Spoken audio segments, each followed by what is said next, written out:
કરી લીધી છે। એસ જયશંકરે વિશ્વના 10 મોટા દેશ સાથે વાત કરી અને પૂરી પરિસ્થિતિની સમીક્ષા આપી દીધી છે।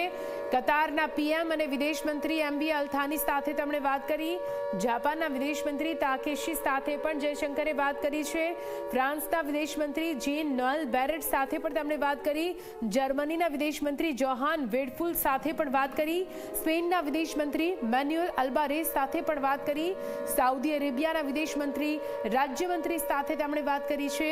ઈરાનના વિદેશ મંત્રી સૈયદ અબ્બાસ સાથે પણ વાત કરી છે। અમેરિકાના વિદેશ મંત્રી માર્કો રૂબિયો સાથે પણ કરી છે વાત। યુરોપિયન યુનિયનના વિદેશ બાબતોના પ્રમુખ પ્રતિનિધિ સાથે કરી વાત। ઇટલીના ડેપ્યુટી પીએમ અને વિદેશ મંત્રી સાથે પણ એસ જયશંકરે વાત કરી છે અને ભારત પાકિસ્તાન તણાવ અંગે જયશંકરે ચર્ચા કરી।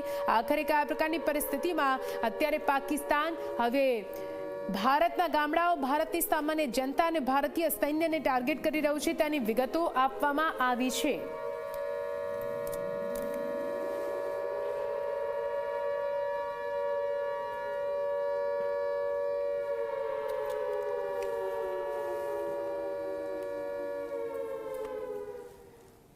અને આ સાથે ગુજરાતની વાત કરીએ। સવારે 10:30 વાગે મુખ્યમંત્રી ભૂપેન્દ્ર પટેલે બેઠક બોલાવી છે।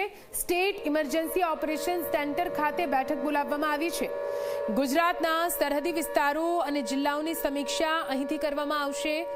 સરહદી જિલ્લાના કલેક્ટરોને સ્ટેન્ડ બાય રહેવા માટે સૂચન કરવામાં આવ્યું છે। પરિસ્થિતિ પ્રમાણે ત્વરિત નિર્ણય લેવાની સત્તા પણ આપી દેવાઈ છે। દરેક જિલ્લાનો કંટ્રોલ રૂમ 24 કલાક કાર્યરત રહેશે। તો જેવી રીતે ઝી 24 કલાક કાર્યરત રહીને તમને તમામ વિગતો પહોંચાડી રહ્યો છે, તેવી જ રીતે સ્ટેટ કંટ્રોલ રૂમ પણ 24 કલાક કાર્યરત છે। તમામ પરિસ્થિતિ પર નજર રાખીને બેઠું છે।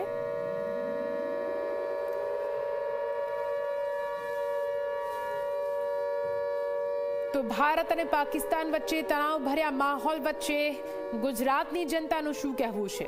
અમદાવાદના લોકો સાથે સહયોગી સ્થાપના